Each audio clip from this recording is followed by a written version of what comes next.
他嫌弃竟然给丢下，自己却跑来看姑娘。我到底要瞧瞧是何方神圣。哎，你是不是吃醋了？啊呸！本小姐逆反心理重，你不知道？哎，你看得清到底什么人吗？那么远谁看得清啊？谁？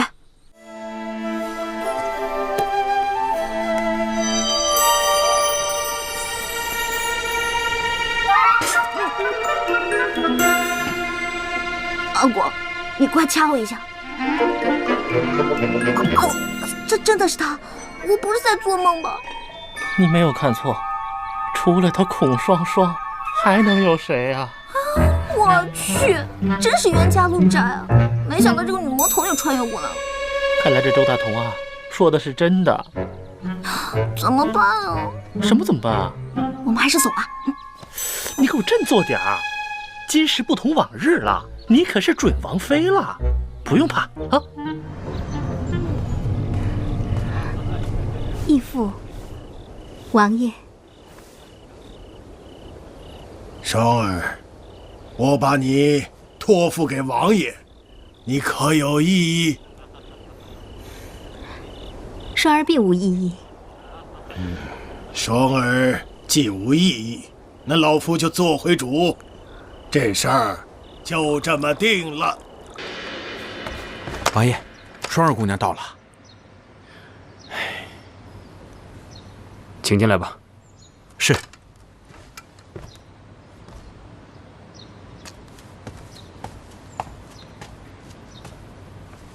双儿见过王爷。双儿姑娘，就让李章送你去房间吧。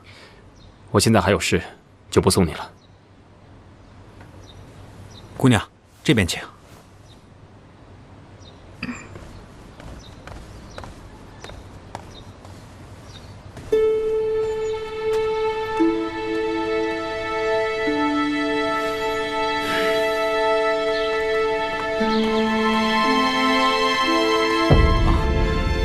双儿姑娘，这位是王爷未过门的王妃尹姑娘。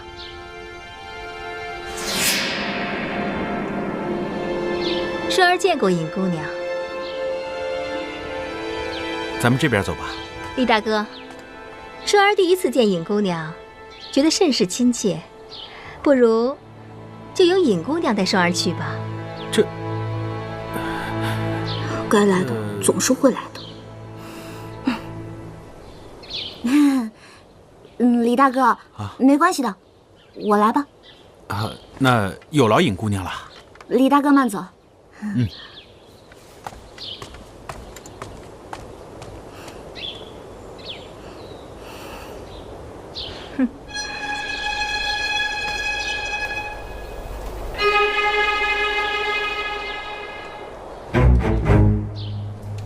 不错嘛，尹清柔，这都混成王妃了。你说古代人的眼睛是不是都长背上了？就你这种货色，也能混上王妃？难不成是因为这古代没有美女吗？不对呀，我不就在这儿吗？尹清柔，我这都过来了，识相的，你就给我马上消失！孔双双，我告诉你，这可是古代，我不怕你。这儿没有什么剧组，也没有什么大明星，更没有什么小助理。哼，跟我来。哼，进来吧。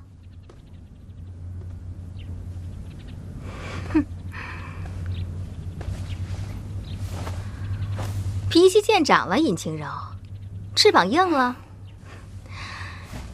去，给我倒杯水去。切，就不怕烫死？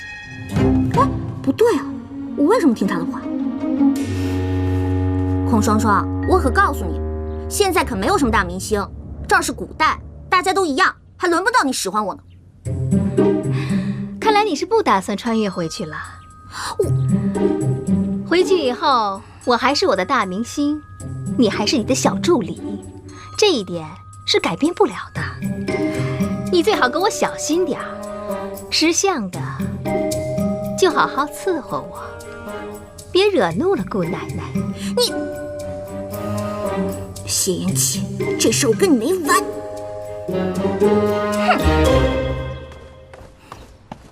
哼！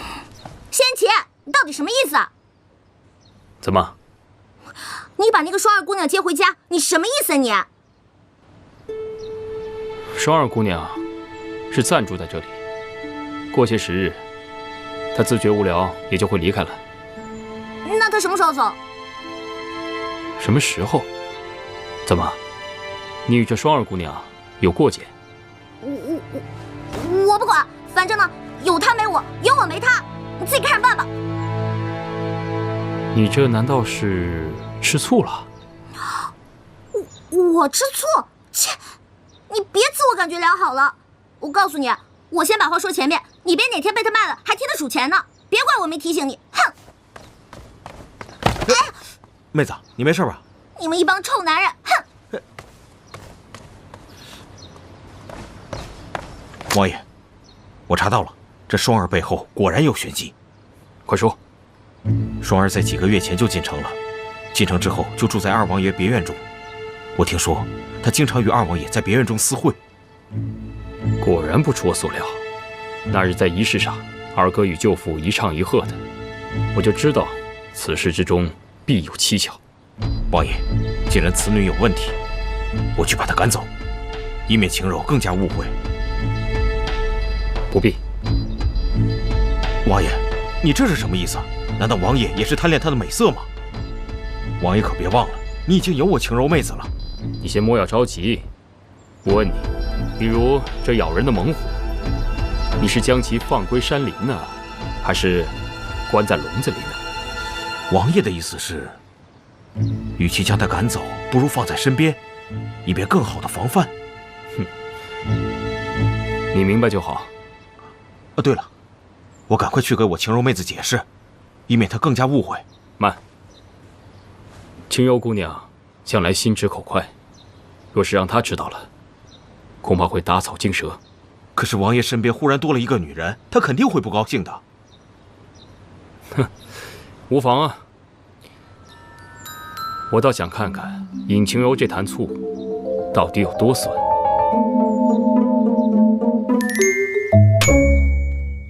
王爷，何事啊？双儿姑娘求见。让她进来吧。是。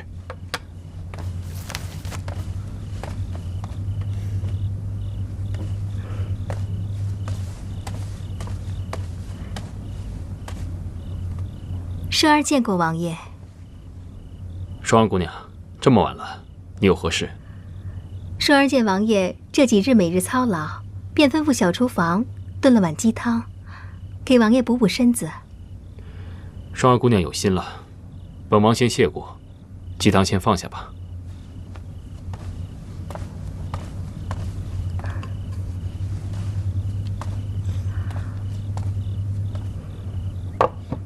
王爷，双儿有些话想跟王爷说。但说无妨，本王自然洗耳恭听。坊间有很多关于双儿的传闻，不知道王爷是否知晓？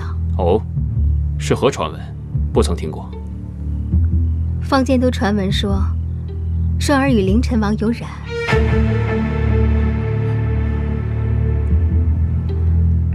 但是他们只知其一，不知其二。双儿与那凌尘王是有不共戴天之仇。哦，你与二哥之间有何冤仇啊？当日那凌尘王在双儿家乡光灯会时见过双儿，从此便心生歹念，一心要纳双儿为妾。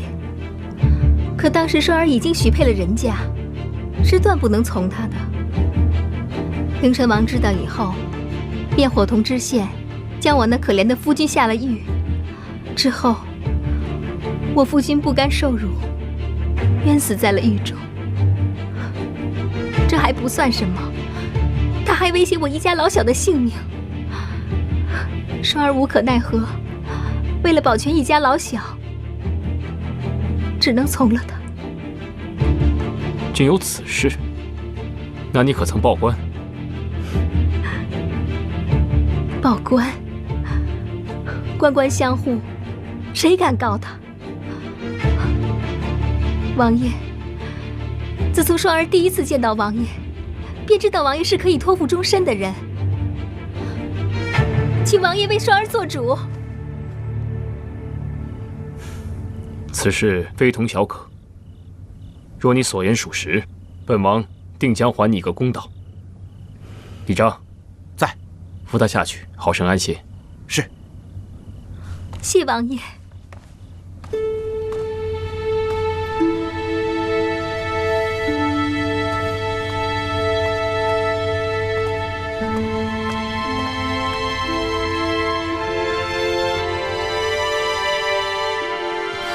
真的假的？他真的这么说吗？是啊，言辞恳切，就连我这个粗人听了都义愤填膺。我的天，他都能拿奥斯卡了！奥斯卡？哎呀，就是我们家乡那边一个说瞎话表演状元奖。哦，对了，谢恩琪怎么讲？王爷也没说什么，就说一定要将此事过问清楚。李大哥，你一定得信我，这孔双双肯定没安什么好心，你一定得处处提防啊。放心吧，那李章先告退。好。李大哥慢走。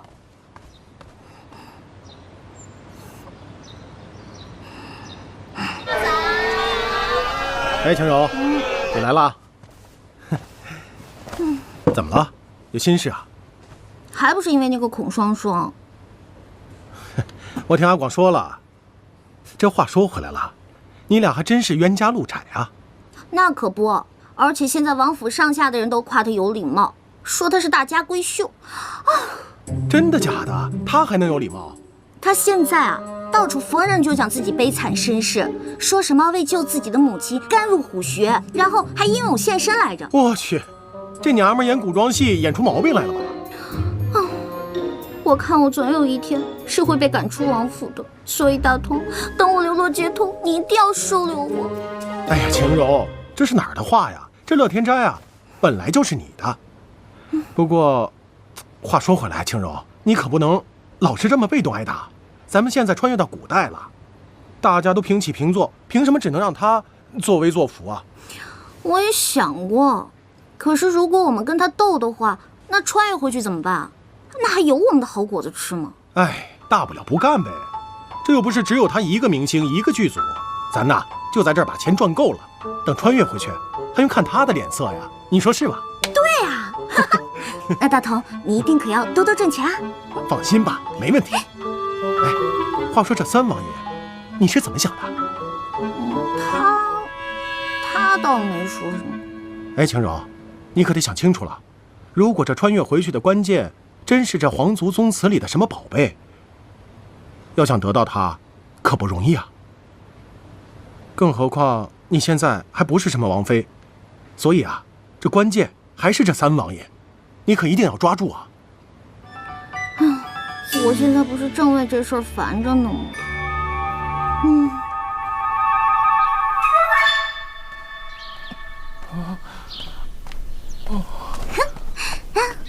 阿广，晴柔，你怎么了，阿广？这些还不都是孔双双要的胭脂水粉，可沉死我了。这些都是你买的？哪儿啊？他嫌城里的胭脂水粉都不够细滑，怕伤了他那吹弹可破的小脸儿，所以从香膏到腮红都让我样样亲手做给他。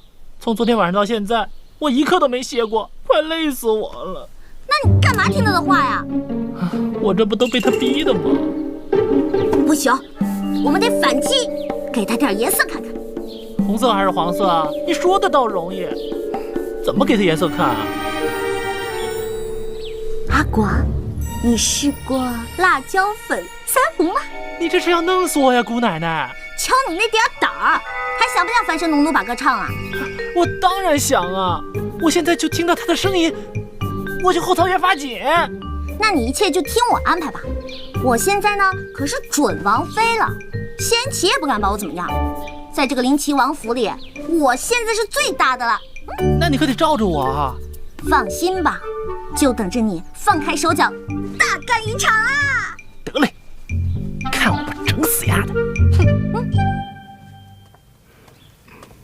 双双姐，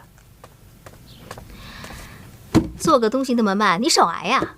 哟，瞧你这话说的，您吩咐的东西我不得认真做啊？这一认真啊，难免就耽误点时间。这都什么东西啊？这瓶子上不是写着呢吗？哎，双双姐，这可都是按照你给的单子上的方子配的，要是出什么问题，你可别怪我。能出什么问题呀？我都用这么长时间了，站着干嘛？赶紧走啊！我还巴不得呢。去。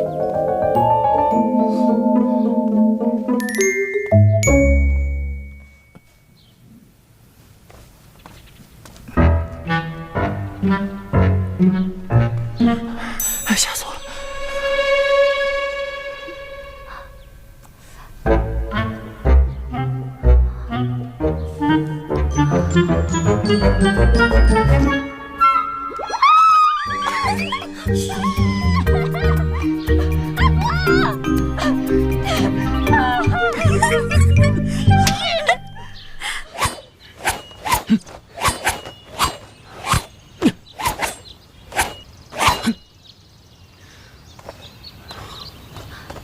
王爷啊，不必。切，真受不了！双安姑娘，你这脸……啊，哎呀，双儿还有些事情，就先走了。王爷尝尝这个。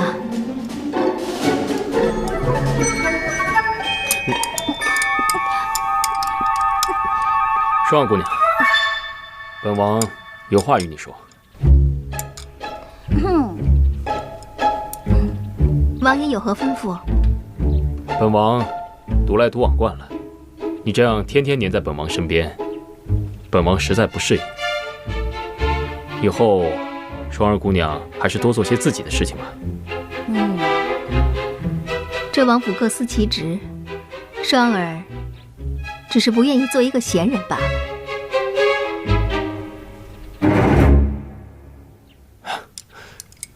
这灵齐王府上上下下，也不缺姑娘一个人的伙食。何况你是客人，啊，我怎能让你去做那些下人干的活呢？没关系的，王爷。双儿只是不想做一个吃白饭的人，而且付出劳动，双儿也比较安心呐。啊，既然这样，那就让李大哥给他安排活干啊。也好，那吃饭吧。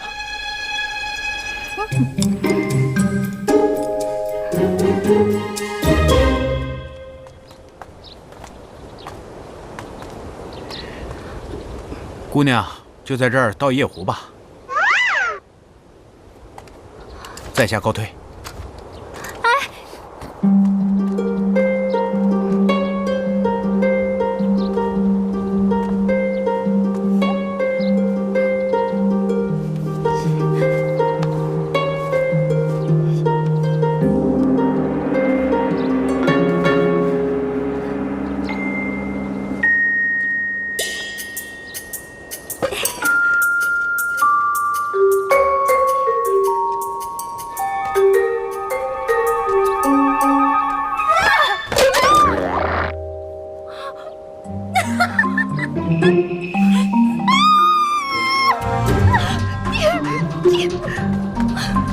李大哥，你看他那个样子，活该！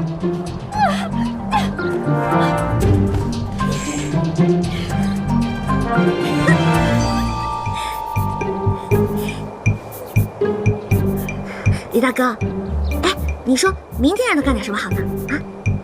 让他专门给你倒公壶。好啊！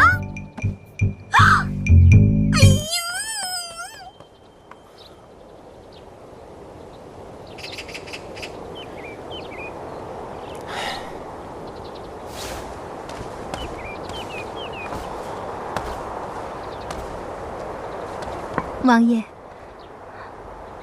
舒儿亲手绣了一个荷包，想送给王爷，还请王爷不要嫌弃。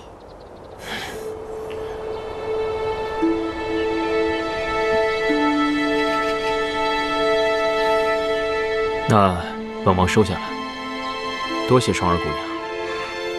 太好了，舒儿还怕王爷嫌荷包丑陋，不肯收下呢。本王会吩咐下去，不再让你做那些粗重的活计。没关系的，王爷，舒儿愿意。如果没有其他的事情，舒儿就告退了。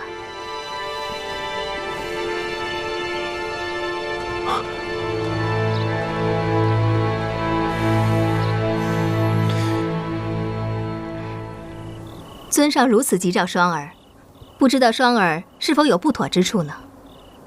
双儿这几天以退为进，做得不错。舒儿谢尊上夸奖。原本把你安排在谢延辰府里，是为了挑起他们兄弟二人之争，没想到阴差阳错，你却来了谢延齐府，真是天助我也。既然你来了，就要更加小心。除了继续挑拨他们兄弟二人之外，还要挑拨谢延齐和尹晴柔的关系，明白了吗？舒儿明白，舒儿定不负所托。这是西南巡抚的奏折，上面说，西南封地送往京城的贡品半路被劫，希望朝廷对其减免贡品。如若不能，他们定会再准备一份贡品，但希望朝廷能减免部分的税赋。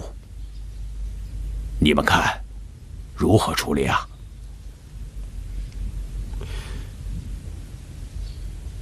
这样吧，这件事情你们回去要好好的考虑，明日早朝再与我商议。儿臣领旨。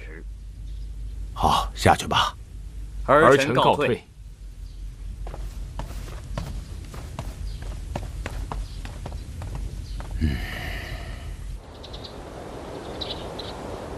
父皇今日只召见我和三弟议政，根本没叫老四，这就已经说明了他是要拿此事考验我俩。上次在万华会我略输一筹，这次我一定要拿下一城。这次的确是个好机会，我们不但要好好的表现一番，还要拖一拖他谢延齐的后腿，接着给他制造点麻烦。舅舅有何良策？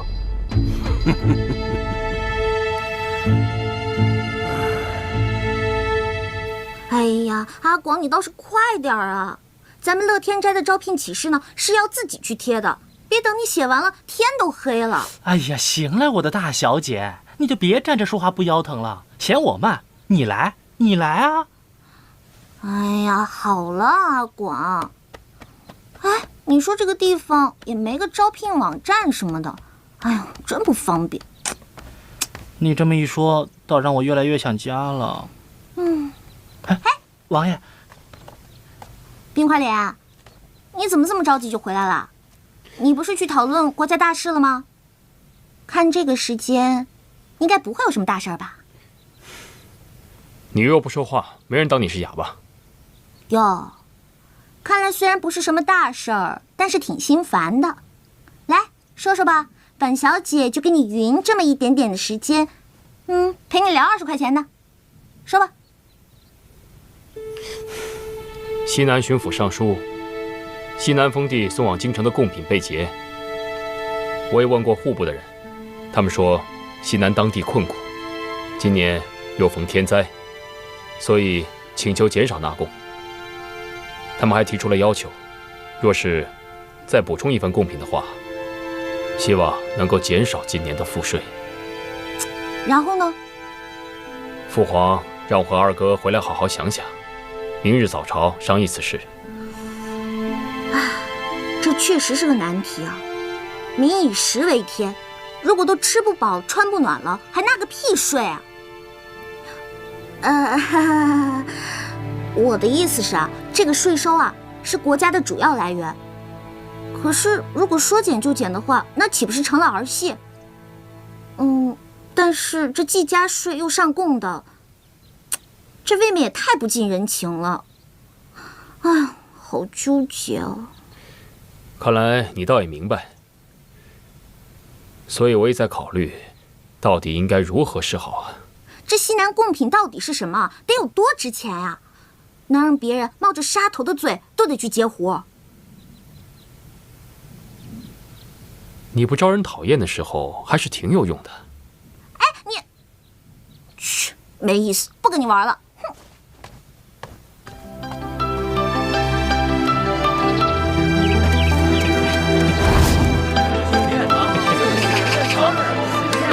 各位父老乡亲、大哥大姐、弟弟妹妹、叔叔阿姨、大姑大婶儿，大家走过路过，千万不要错过。有钱的捧个钱场，没钱的捧个人场。多多支持，多多支持啊！小妹不才，乐天斋老板之一。这乐天斋呢，就位于长安街的繁华地段，环境优美，物美价廉，童叟无欺，还请大家莅临指导。欢迎欢迎！来，现在乐天斋啊，需要招聘掌柜1名、账房1名、sales3名和库房管理员1名。同时我们的薪水也比其他同类店铺高3成。大家走过路过不要错过啊！来，回去多跟兄弟姐妹们宣传啊！多宣传，有优惠啊！有优惠价啊！谢谢。西南上奏，封地送往京城的贡品被劫，又逢天灾，请求今年减少贡赋。众爱卿，你们意下如何呀？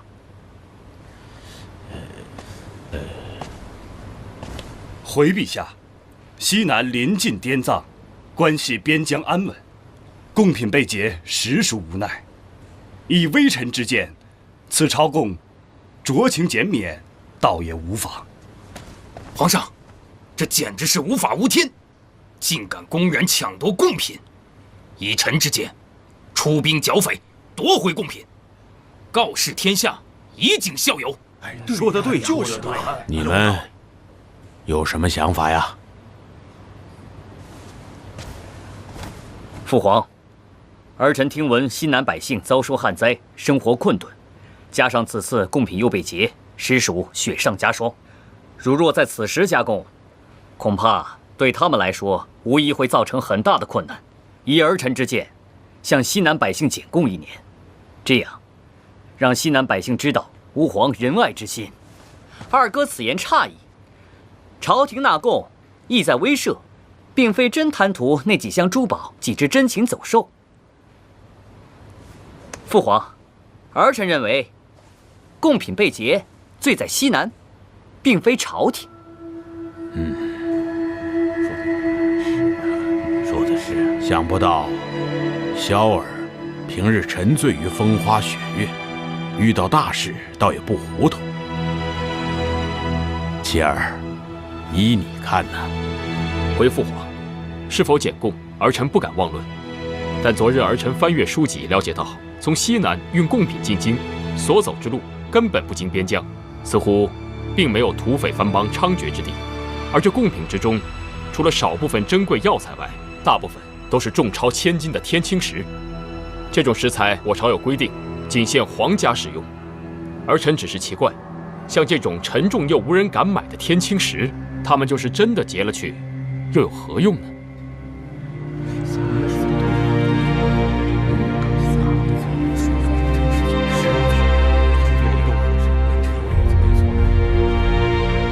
老臣以为灵齐王言之有理，皇上应尽快派人调查贡品被劫一事，待真相大白之后，再来商议是否减贡，也不迟啊。好，准奏，就按爱卿说的办。父皇，儿臣请旨前往调查，还望父皇恩准。这件事稍后再议吧。是。真没想到，谢延齐这小子居然来这么一手。他不在父皇面前直接回答问题，反而在父皇面前卖了个乖。事已至此，王爷息怒。皇上虽然认可了三王爷的想法，可并没有恩准其前往西南岸的计划，这就说明皇上还在犹豫，此事还有转机。你不妨亲自前去。若是皇上准了，那便是大功一件；若是皇上不准，那就让他谢延齐去吧。到时候，可就怪不得我们了。舅舅的意思是，此去必是微服。此到西南路途遥远，林间多有瘴气，蛮族横行遍地，到时候什么可能性都有啊！啊！高，实在是高。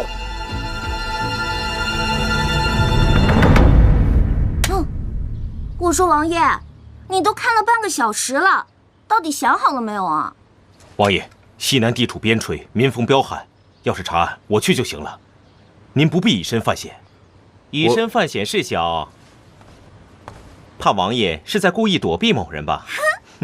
哇，独孤，你可回来了，我快想死你了。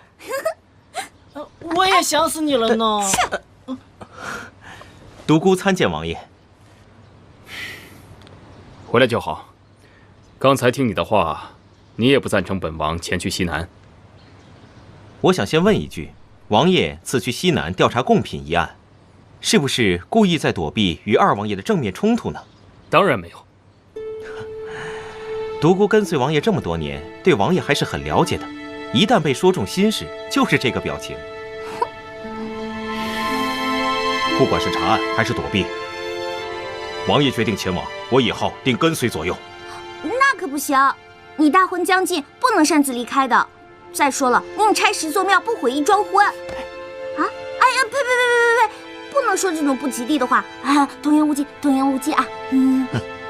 晴柔说的对，你与嫣然大婚在即，本王绝对不会让你去冒险的。就是啊，你们早一天成亲，那个杜印才会早一天死心嘛。你这个人要以大局为重的，且行且珍惜。看来来得早不如来得巧，老天让我这个时候回来，注定要陪王爷走这一遭了。王爷若有你的陪伴，我大可以放心了。那我也要去。你去做什么？我们此行前去办案，又不是游山玩水。我也是要去办案的呀。你们听说过金田一吗？你们听说过柯南吗？告诉你们，这些我在老家全部都看完了。你们听过吗？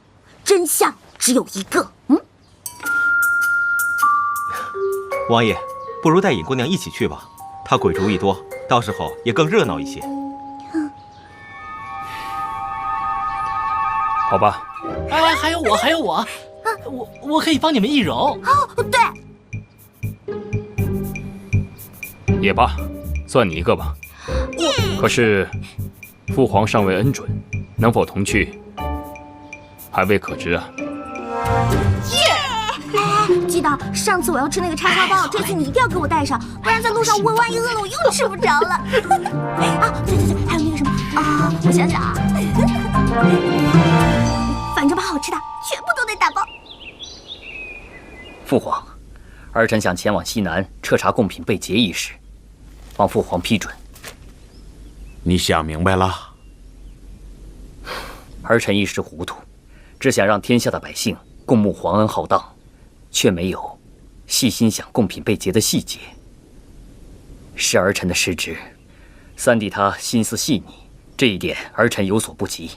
但尺有所长，寸有所短，只要我们兄弟齐心协力，何愁我江山社稷不繁荣昌盛呢？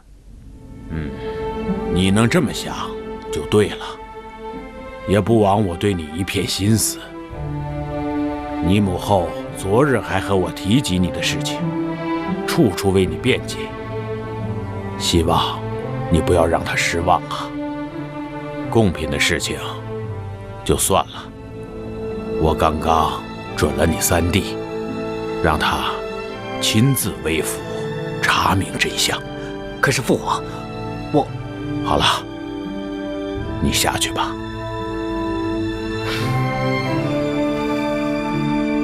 那儿臣告退了。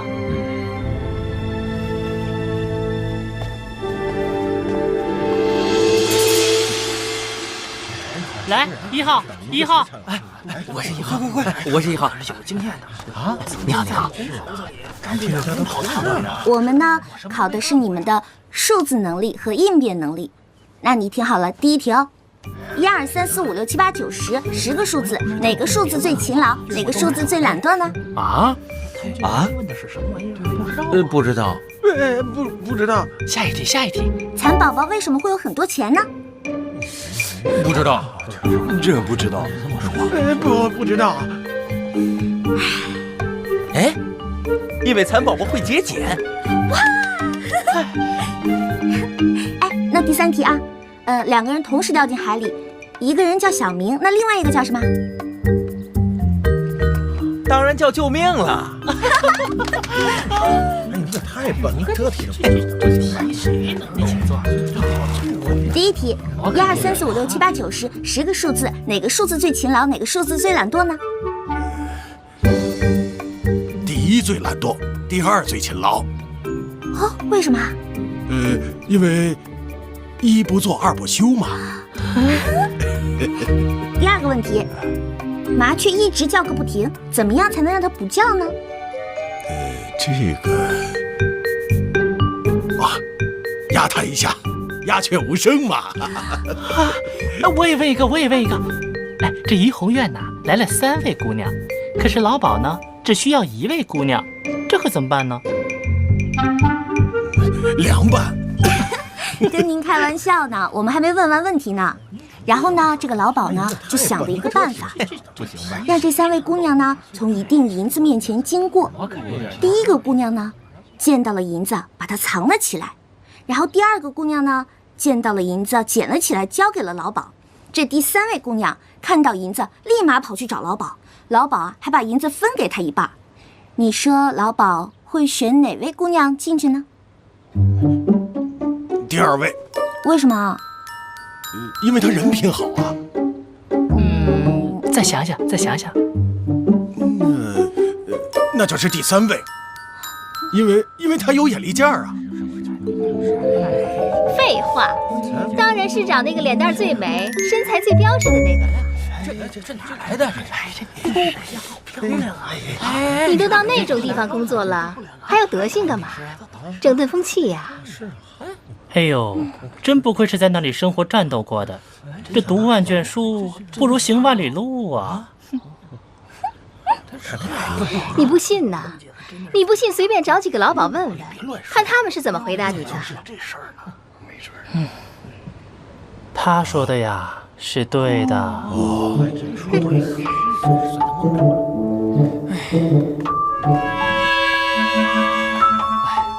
太奇怪了，哪有这样出题的？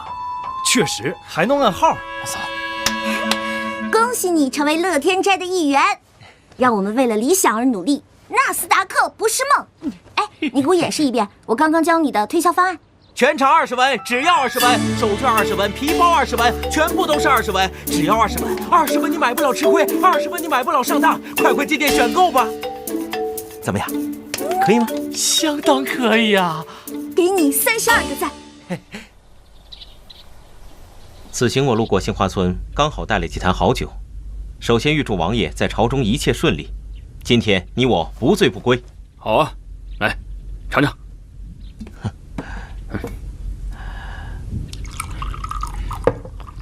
干一杯，请。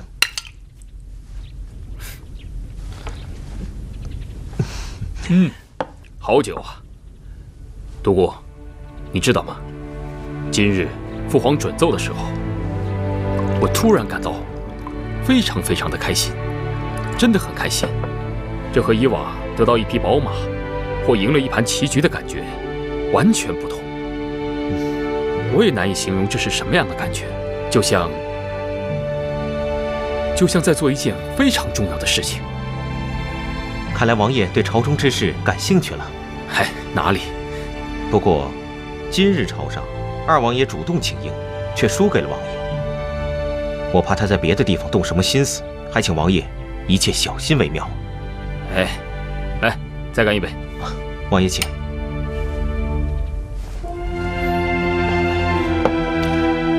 其实啊，你们都不了解二哥。二哥这个人，心胸虽算不上开阔，但也并非十恶不赦之人。小的时候，他对我非常之好啊。可是人都是会变的，尤其面对这种江山社稷之事，原本当初不属于自己的东西，突然送到自己眼前的时候，任凭是谁，都不会不起邪念的。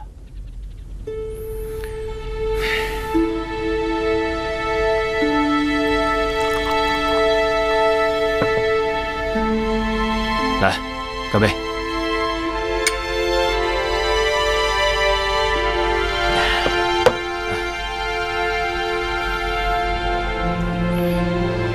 真是想念大哥呀！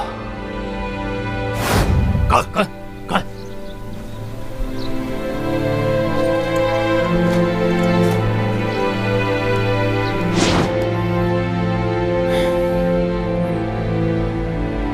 再喝一杯。来。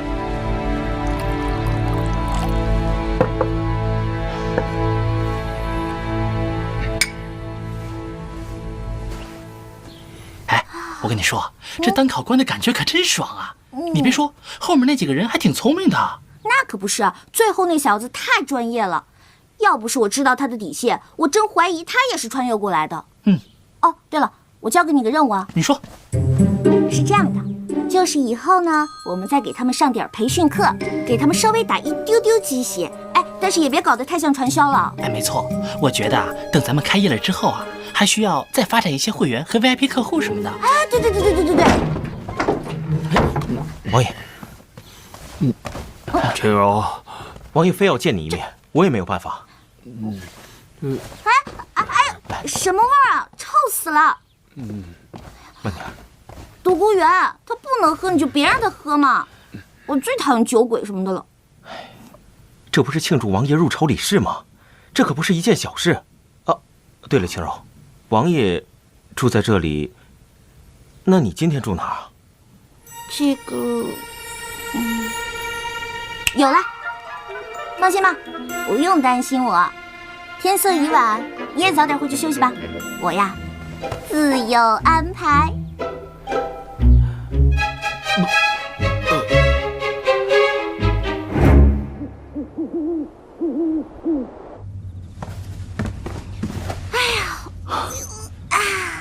叶青柔，你可真行，就这么横冲直撞的来我房间。现在是古代，男女授受不亲。这有什么的呀？以前咱们剧组条件差的时候，7、8个人都一起住过。哎呀，再说了，你也不是个男的呀。哎，谢元齐倒是男人，喝那点酒就醉成那样。哎，他那是因为今天高兴多喝了2杯，好吗？哎呦，这就互上了。我哪有啊？但我跟你说啊，如果他明天找我麻烦的话，你可别袖手旁观啊。哎呀，放心吧，天空飘来5个字儿，那都不是事儿。哎呀，快点睡吧，我要困死了。啊，晚安。哎，哼哼哼，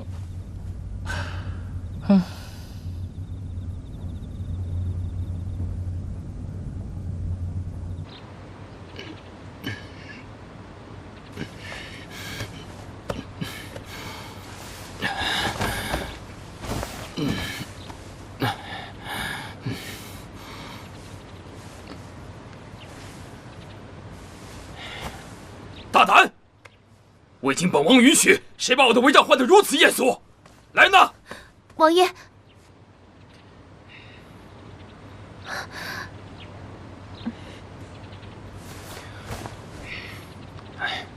别找了，你家小姐不在这儿。对了，吩咐后厨给本王煮点醒酒汤来。是。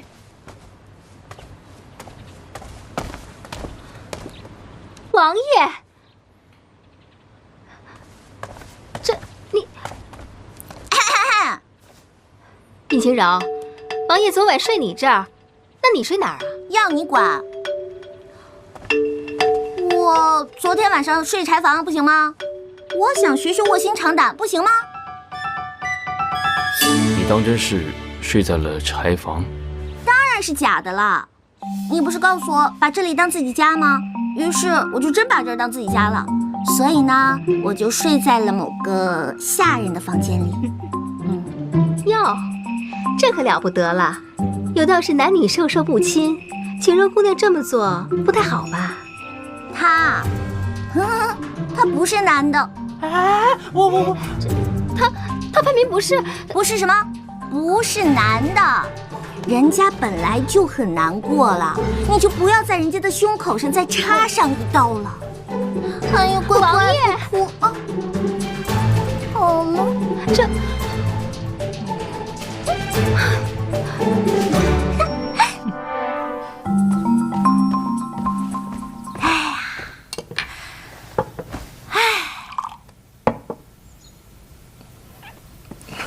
哎，你说这年头，男人难做，女人难做，哎，像我这种情况更难做。这孔双双不咬人能死啊！都说一山不容二虎，除非一公和一母。青柔，我看你以后啊，还是得小心点儿。哎呀，你就别抱怨了。我把皇上赐我那些布料，任你随便选，还不行吗？真的假的？我看了好长时间那些料子呢。哎，你说我做一件什么呀？做一件衬衫还是马甲？瞅你那小家子气！哎，给我倒杯水。喝茶。小姐，你回来啦？小姐，喝茶。这是我刚泡的龙井。对了，小姐，我觉得我们应该去寺里上上香。过几天王爷不是要前往西南吗？我们可以替他去求个平安符，顺便什么？我看你是想出去玩了吧？好啊，我正要说的是，你想得好，想得妙，想得呱呱叫。最近天气这么好，我们刚好去山间走走，强身健骨，陶冶一下情操。你这个想法不错。太好了，我这就叫门房准备马车，我们去法门寺。哎，不，我们不去法门寺，我们去清源寺。清源寺？这帮古代妇女是有多无聊啊！一年到头的social活动，除了花卉就是花卉，哦，还有上香，真没意思。哎，好了，走吧。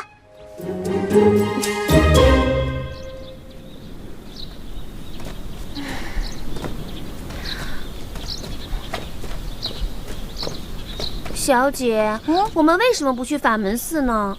城里的夫人小姐都愿意去那里，那里香火鼎盛，寺外也很热闹，什么香囊啊、手帕呀，都比别的地方雅致多了。还有小姐说的那个什么帅哥也多，哪像这里呀，又远又没意思。你懂什么呀？真正修行的人要那么热闹干嘛？你看看这儿，环境清幽，意境高远，这才是修行的好地方呢。高远？哪里高远了？我听王爷说过一句话，叫大隐隐于市，小隐于山。照这样说来，还不是法门寺的和尚修行的厉害呀？哎呀，你还学会顶嘴了。我其实呢是想探探悬空老和尚的底。听说万花会上的批注和占卜都是他搞的，我看呐，10有8九跟杜隐是一伙的。我跟你说，这世道上老道尼姑和尚队伍里骗子最多了。哎，走了。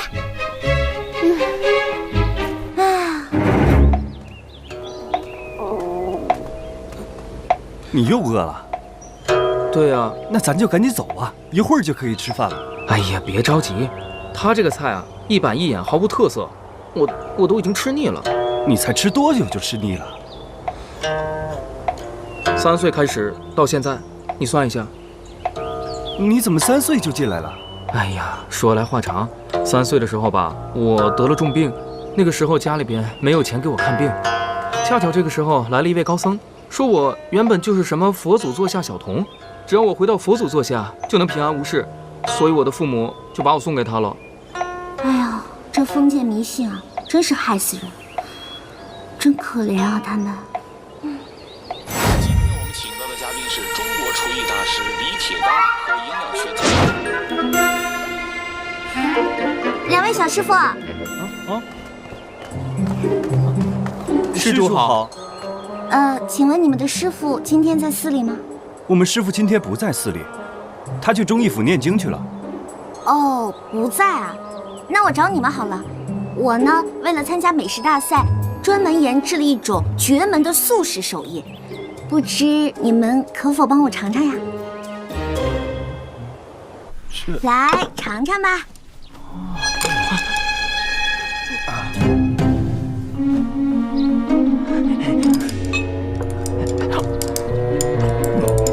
好吃吗？哎，你们别光顾着吃啊！我家小姐问你话呢。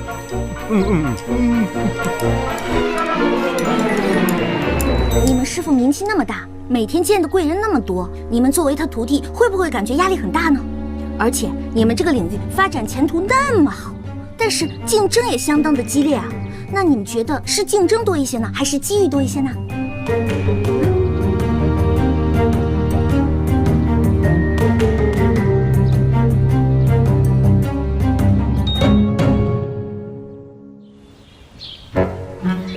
照这俩小和尚说，看来真是悬空搞的鬼啊！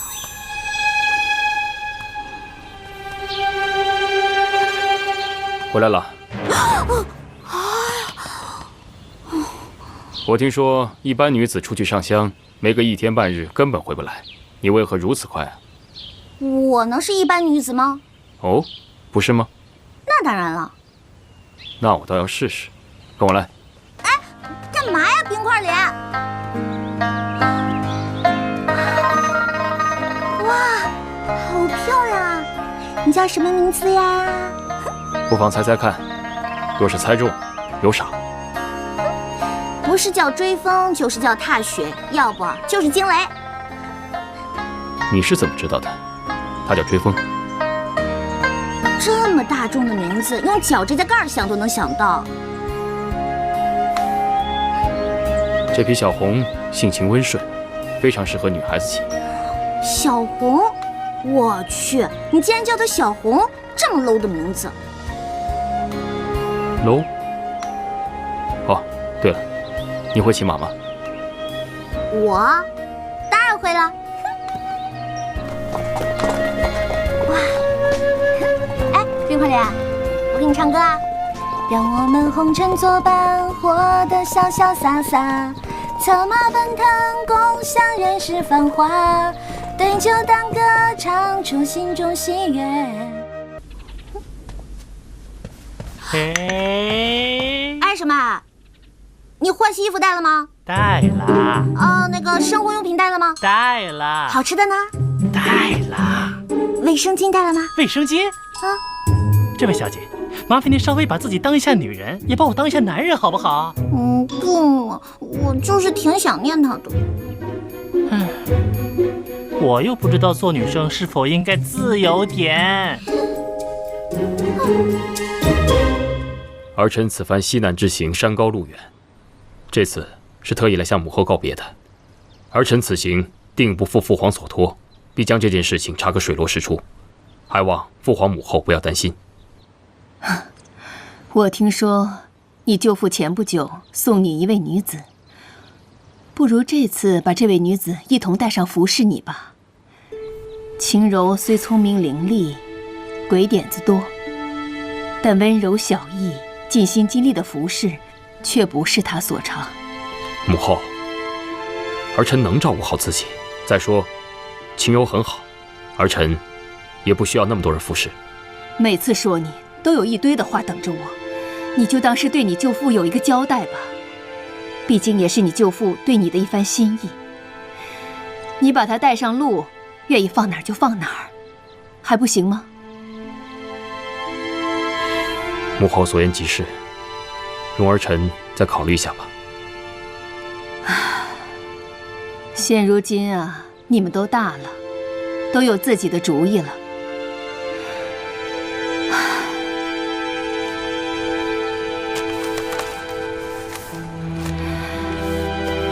刚刚我让太医院给你配了一些防御伤寒和治疗外伤的常用药，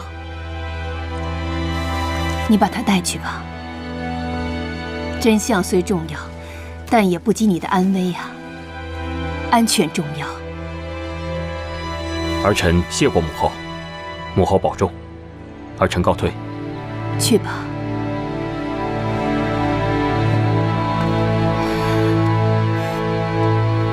别起争点。哎，王爷来了。哎，你回来啦？皇上、皇后娘娘身体怎么样啊？还好，母后给我准备了一些配好的药，还嘱咐了一些话。你们收拾的如何？差不多了。哎呀，特权阶级就是好啊，什么事儿都有人帮你准备，哪像我们呀，事事都得亲力亲为。青柔，我今日入宫，母后说什么？说让你在路上好好照顾我，还是有什么东西需要我们帮她带的？母后乃一国之母，哪会缺什么东西？就算是缺，下面也会有无数人帮着想办法。亏你想得出来。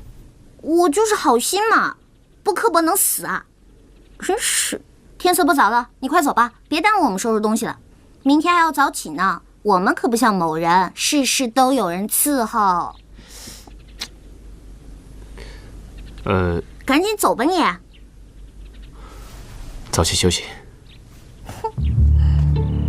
尊上，双儿还是觉得谢延禧此行应该跟随于他，大不了扮成丫鬟婆子之类的。你们都走了，就剩双儿一个人，双儿也成不了什么事啊，您说是吧？你放心，我早已安排好了。今天皇后叫三王爷入宫，就是安排带你一起走的事。随后就有人来通知你了。连皇后身边都有尊上的人吗？这就不用你操心了。你只要记得，你对我来说很重要。双儿知道，自从那一日你在凤凰楼救了我，还帮我当上了花魁，双儿就知道，双儿心中也是有尊上的。你想多了，不要忘记自己是什么身份。双儿不会忘记尊上的恩德，双儿此生都只是尊上的人。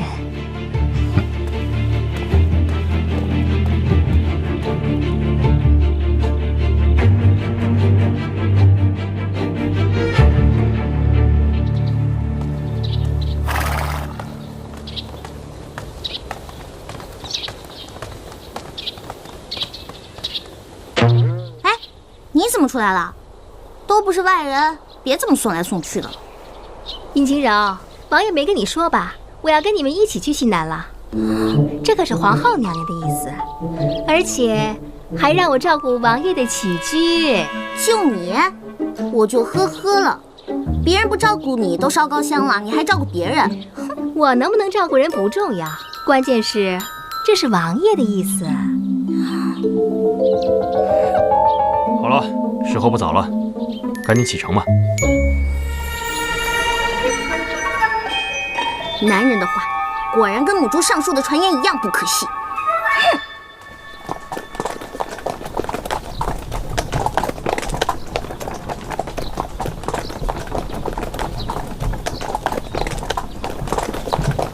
噔噔噔，看这是什么？这是周老师给咱们做的纸牌。咱们是斗地主还是双生？斗地主。好。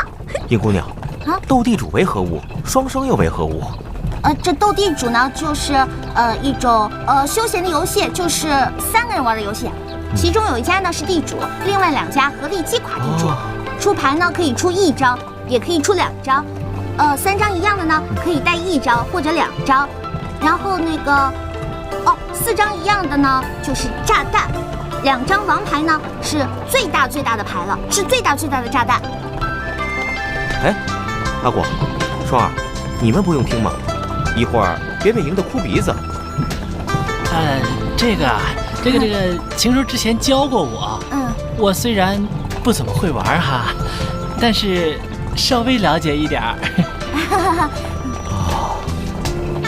我跟晴柔家离得比较近，会玩一点。我们都玩得不好啦。对，我们玩的都不好。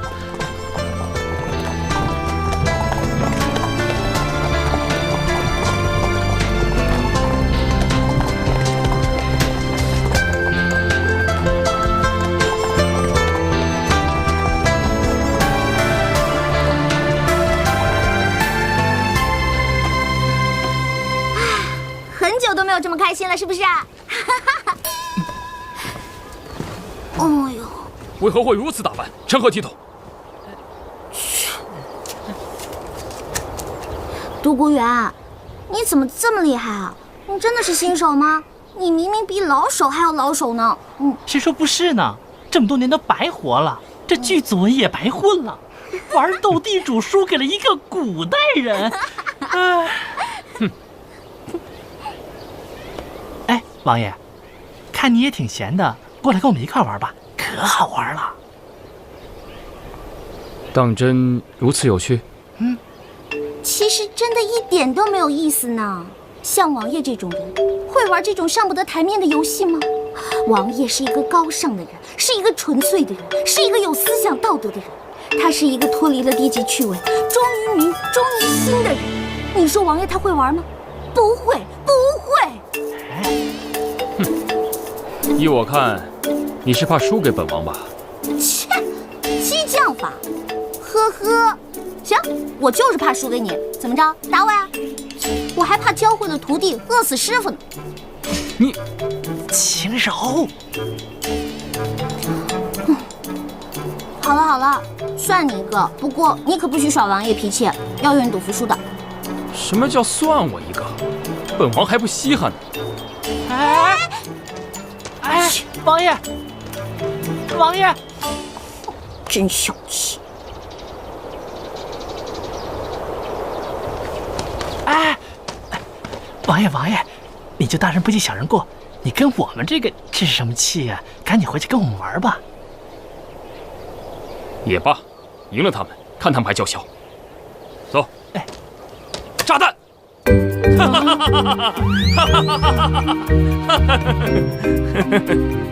不玩了，真没意思。哎呀，舅舅，你来之前也不跟我说一声，好让我早些出来迎接呀。不必了，我来就是跟你说一声，一切都安排妥当了。舅舅，我觉得我最近好好想了一下，如果现在动手，是不是太过明显了？王爷不必多虑，我们当然不会在他刚出京城的那个时候动手，我们是等他路程过半的时候再找机会。况且我这次安排的人，声音相貌都更似滇藏人士，以便于被我们嫁祸。舅舅，不知道为什么，我总是隐隐有一些不祥的预感。王爷，切勿优柔寡断，做大事者当断则断，否则必受其乱呐。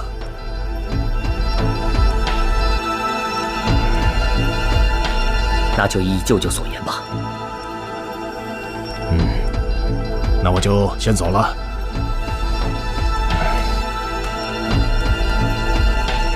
王爷，我还要再提醒你一句，现在是关键时刻，王爷要少花心思在女人身上，红颜祸水啊！是，舅舅教训的是，本王知道了。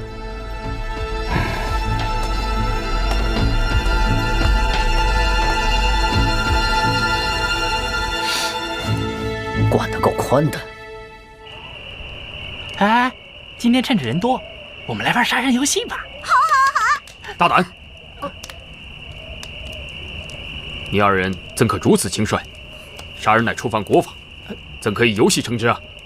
哎呀，你误会了，不是真的杀人，而是那种审案型的游戏啊。那也不可。究竟是何游戏，名称如此凶险？真无聊。哎，要不然这样吧，咱们呐，每个人都讲一个鬼故事，趁着这夜色，多刺激啊！好，我先来，这个最在行。让我给你们想一个灵异一点的智力型的问题。哎呀，快点儿！就你事儿多，听着。在一个县城里呢，母女3人相依为命。可是有一天呢，母亲突然离世了。在亲戚的帮忙下呢，他们办了丧礼。可是呢，在丧礼上，妹妹见到了一个远房的表哥，并且对这个表哥可谓是一见倾心啊！一见倾心？晴柔，你搞清楚好不啦？这可是恐怖故事，不是你看的那些言情小说。就你事儿多，真是的！听着。可是葬礼还没结束，表哥呢就不见了踪影，表妹啊就找啊找，总是找不着。她呢日思夜想，茶不思饭不想，人都消瘦了许多呢。突然，你要吓死我呀！突然呢，妹妹有一天拿着一把刀，一刀，把姐姐亲手杀死。请问这是为什么？这是哪门子恐怖故事啊？这个故事确实曲折离奇，匪夷所思啊！阿广啊，你先说。我觉得这个妹妹不是个疯子，就是个变态。No， 冰块莲，你说。依我看，这个妹妹应该是认为表哥喜欢姐姐，所以心生妒忌，才下此毒手。也不对。独孤园，那你觉得呢？阿广和三王爷说的都不对吗？都不对。在独孤看来，这位姑娘一定是一个简单直接而又不用头脑之人。为什么？我想一想，不知道对不对？莫非是那位妹妹一直很想再次见到自己的表哥，而苦无对策？她只知道上次是在母亲的葬礼上见到他，所以她误以为再办一次葬礼就可以见到自己的表哥了。我本以为从网上看到的这个测试犯罪的题目，他们这些古代人肯定猜不出来。可是独孤园竟回答得如此清晰，轻轻松松的。他内心到底是什么样子的呀？真猜不透的。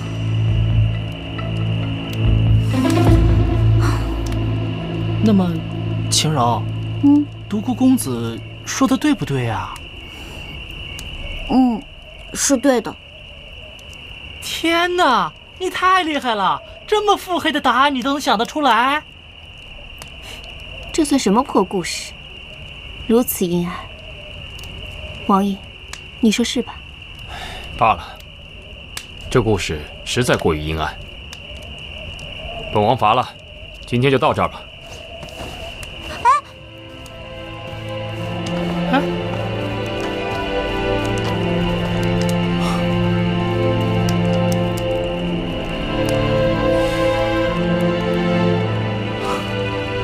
那在下也告辞了。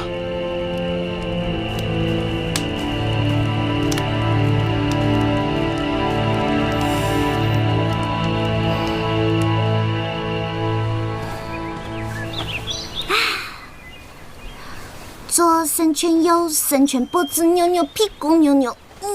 哎呦，尹晴柔，你这么做暴露年龄，知道吗？你干嘛像个鬼一样突然出现在别人身后？都快吓死人了！昨晚那道题，本王并非答不出，只是本王精神欠佳，无暇思考。你可以多出几道题，本王一定答得出。原来是这事儿啊！我告诉你，别逞强了。难道你以为本王的聪明才智不如那独孤吗？有些问题呢，不是答上来才叫好。世间岂有此种道理？快出题吧。哟，我们三王爷不会是吃醋了吧？我没有。你脸都红了，还说没有？你若是不肯出题，就算了。哎，你爹娘，阉人给您二老奉茶来了。哦，好。尹将军好，尹夫人好。好。尹将军请喝茶。好好好。尹夫人请喝茶。好。嫣然呐，来，让我好好看看我这准媳妇儿。好，真是个好姑娘，跟我这傻儿子配呀，真是委屈你了。娘，您说什么呢？这么遮孩儿的面啊！我呀，一看到嫣然，打心里喜欢着呢。谢谢尹夫人。这个晴柔啊，跟着三王爷去了西南，都这么久了，我这个做义母的心里头啊，牵挂呀。浩儿，哎，最近有他们的消息吗？娘，近日孩儿没收到王爷和晴柔的消息，但是有独孤园和李章在，您就放心吧。是啊，你就别瞎操心了。这一战呐，过几天会有消息的，啊！我这心里面呢，总觉得空落落的。娘，您就不要过多担忧了。您要是觉得烦呐，就让嫣然陪您出去走走。是啊，尹夫人，要不嫣然陪您出去走走吧？最近天气不错，正是出游的好时机呢。好。我们走吧。